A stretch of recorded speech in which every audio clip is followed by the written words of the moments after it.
कीचक वध की कथा। पांडवों को मत्स्य नरेश विराट की राजधानी में निवास करते हुए 10 माह व्यतीत हो गए। सहसा एक दिन राजा विराट का साला कीचक अपनी बहन सुदेशना से भेंट करने आया। जब उसकी दृष्टि सैरंध्री द्रौपदी पर पड़ी तो वह कामपीड़ित हो उठा तथा सैरंध्री से एकांत में मिलने के अवसर की ताक में रहने लगा। द्रौपदी भी कीचक की कामुक दृष्टि को भाप गई। उसने महाराज विराट एवं महारानी सुदेशना से कहा भी कि कीचक मुझ पर कुदृष्टि रखता है। मेरे 5 गंधर्व पति हैं, एक न एक दिन वे कीचक का वध अवश्य कर देंगे। किंतु उन दोनों ने द्रौपदी की बात की कोई परवाह न की। लाचार होकर एक दिन द्रौपदी ने भीमसेन को कीचक की कुदृष्टि तथा कुविचार के विषय में बता दिया। द्रौपदी के वचन सुनकर भीमसेन बोले, हे द्रौपदी, तुम उस दुष्ट कीचक को अर्धरात्रि में नृत्यशाला में मिलने का संदेश दे दो। नृत्यशाला में तुम्हारे स्थान पर मैं जाकर उसका वध कर दूंगा। सैरंध्री ने बल्लभ भीमसेन की योजना के अनुसार कीचक को रात्रि में नृत्यशाला में मिलने का संकेत दे दिया। द्रौपदी के इस संकेत से प्रसन्न कीचक जब रात्रि को नृत्यशाला में पहुंचा तो वहां पर भीमसेन द्रौपदी की एक साड़ी से अपना शरीर और मुंह ढककर वहां लेटे हुए थे। उन्हें सैरंध्री समझकर कमोत्तेजित कीचक बोला, हे प्रियतमे, मेरा सर्वस्व तुम पर न्यौछावर है। अब तुम उठो और मेरे साथ रमण करो। कीचक के वचन सुनते ही भीमसेन उछलकर उठ खड़े हुए और बोले, रे पापी, तू सैरंध्री नहीं अपनी मृत्यु के समक्ष खड़ा है। ले अब परस्त्री पर कुदृष्टि डालने का फल चख। इतना कहकर भीमसेन ने कीचक को लात और घूंसों से मारना आरंभ कर दिया। जिस प्रकार प्रचंड आंधी वृक्षों को झकझोर डालती है, उसी प्रकार भीमसेन कीचक को धक्के मार मार कर सारी नृत्यशाला में घुमाने लगे।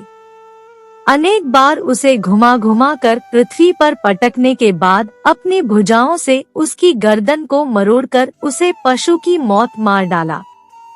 इस प्रकार कीचक का वध कर देने के बाद भीमसेन ने उसके सभी अंगों को तोड़-मरोड़ कर उसे मांस का एक लोंदा बना दिया और द्रौपदी से बोले, पांचाली, आकर देखो मैंने इस काम के कीड़े की क्या दुर्गति कर दी है।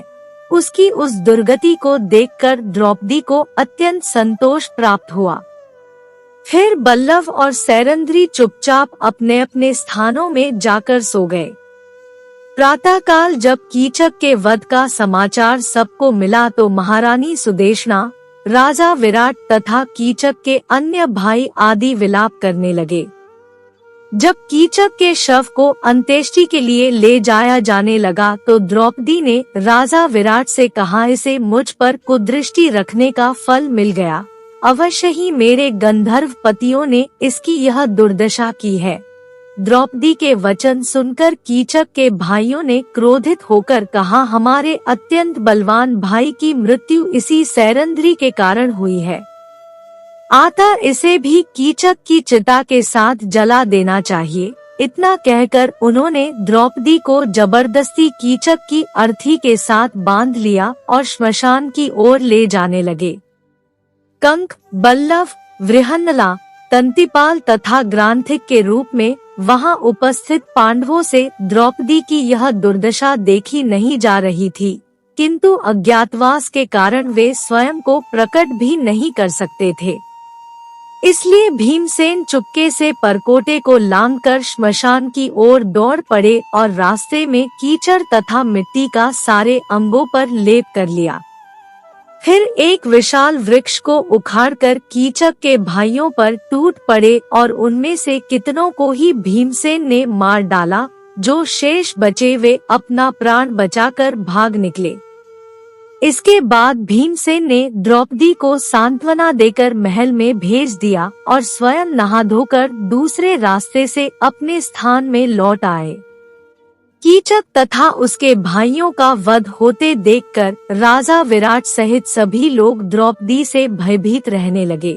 उम्मीद करती हूँ यह कहानी आप लोगों को अच्छी लगी होगी। अच्छी लगे तो लाइक करें, अपने दोस्तों के साथ शेयर करें, मेरे चैनल को सब्सक्राइब करें और कमेंट करना ना भूले। वीडियो देखने के लिए बहुत बहुत धन्यवाद। मिलती हूँ एक और अच्छी कहानी के साथ।